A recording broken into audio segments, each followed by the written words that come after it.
आज आपण बनवत आहोत अशी काही भन्नाट रेसिपी की ज्याच्याशिवाय कुठलाही नाश्ता पूर्ण होऊ शकत नाही. नमस्कार, अश्विनी रेसिपीमध्ये तुमचं खूप खूप स्वागत आहे. मसाला भाजण्यासाठी तेल टाकलं, त्यामध्ये 1 चमचा मेथ्या आणि 2 चमचे हरभऱ्याची डाळ, 1 चमचा तांदूळ आणि हिंग टाकलेला आहे. त्यानंतर लसूण आणि ओलं खोबरं. आता हे थोडंसं परतून घेते. त्यानंतर टाकते 1 कांदा उभा पातळ चिरलेला. त्यानंतर बेडगी लाल मिरची. याने काय होतं, मस्त कलर येतो. आता सगळा मसाला मी व्यवस्थित भाजून घेणार आहे. त्यानंतर टाकते 2 चमचे धने. मसाला भाजत असतानाच आपल्याला हे सगळं ॲड करत राहायचं आहे. यानंतर घालते अर्धा चमचा हळद आणि 1 चमचा लाल तिखट. आता परतून झालं की यामध्ये टाकते मीठ. इथे मी आता मसाला व्यवस्थित परतून घेतला आहे. थंड झाला की मिक्सरच्या भांड्यामध्ये घेऊन थोडं थोडं पाणी घालून याची फाईन पेस्ट करून घेणार. आता घेत आहे बाकीचं साहित्य. त्यासाठी टोमॅटो, शेवग्याच्या शेंगा आणि थोडंसं मुगाडं भोपळं. हा भोपळा कापत असताना मी यामधला गर काढून टाकणार आहे. गर म्हणजे कोवळ्या बिया. त्याच्यात छोटे छोटे पण लांबट तुकडे करून घेते.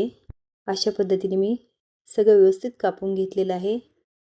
एवढ्या भाज्या मी घालणार आहे. मसाला एवढा बारीक वाटून घेतला.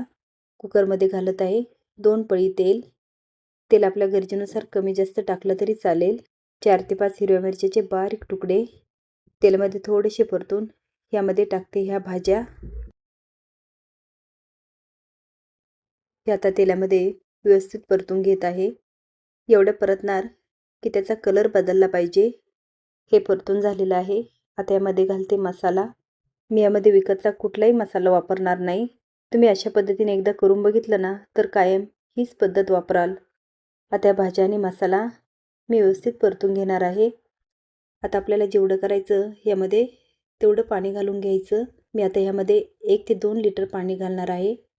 हे करण्याच्या 1 तासापूर्वी मी अर्धी वाटी तुरीची डाळ स्वच्छ धुवून पाण्यात भिजत ठेवली होती.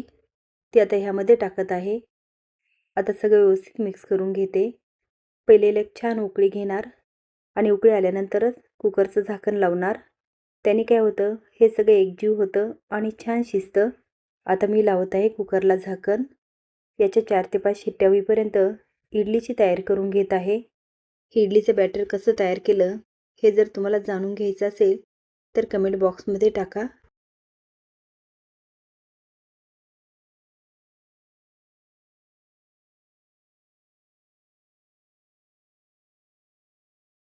यामधली डाळ यामध्ये एकजीव झालेली आहे, म्हणजे व्यवस्थित शिजलेली आहे. पाण्यामध्ये पहिलेच चिंच भिजवलेली आहे.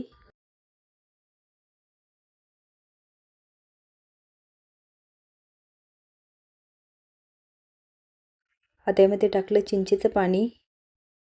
आता सांबारला उकळी येईपर्यंत फोडणी तयार करून घेतोय.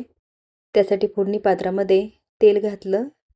तेल गरम झाल्यानंतर 1 चमचा मोहरी आणि 1 चमचा जिरे घातलेले आहे. त्यानंतर घातलेला आहे कढीपत्ता. कढीपत्ता छान तडतडला की बेडगी मिरची.